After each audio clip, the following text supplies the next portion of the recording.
105. Our news, our views.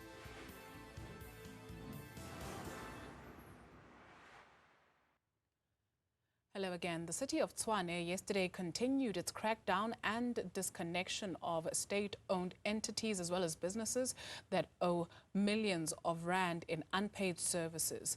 Let's expand on this further now and look at the importance of rate payments to services and for service delivery, rather. We're joined by Danga Mughogho, Program Manager. Thank you very much for joining us. He's with Well-Governed Cities at the South African Cities Network.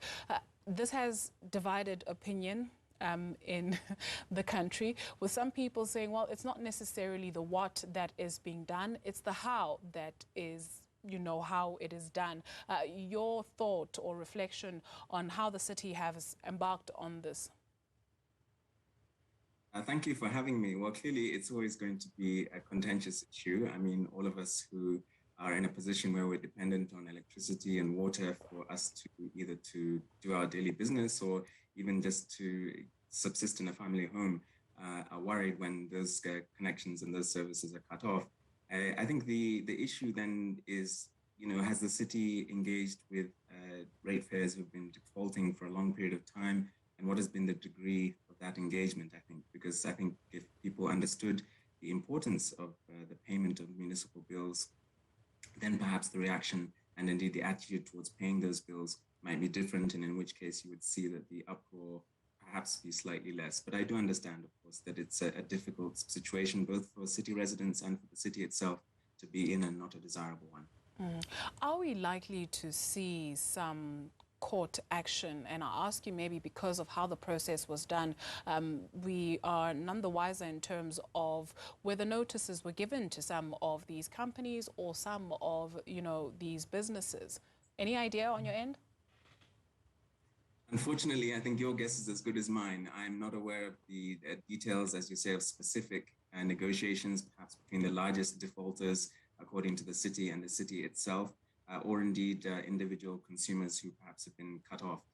Clearly, a legal situation is the last resort, and like with any other dispute between two parties, ideally you'd like to resolve it amicably before it gets to the legal stage.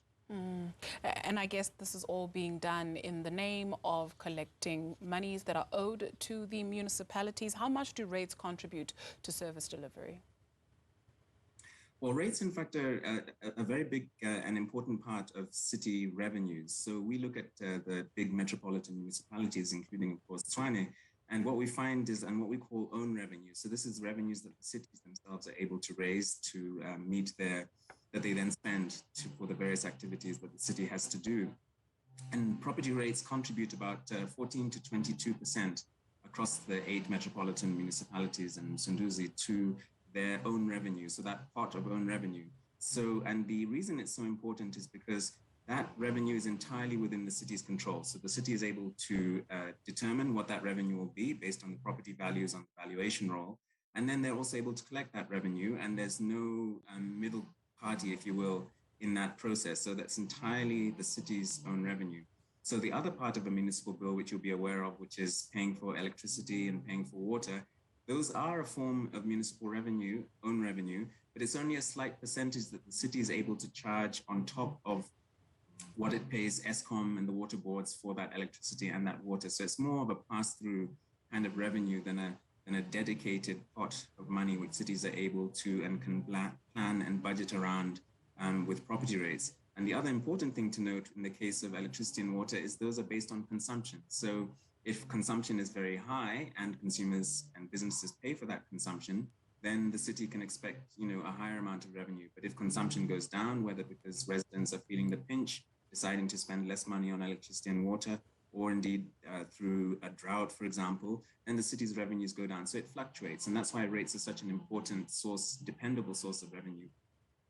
I found this rather curious. So the Department of Infrastructure Development owes the municipality some 245 million rand. The Department of Public Works owing 110 million rand.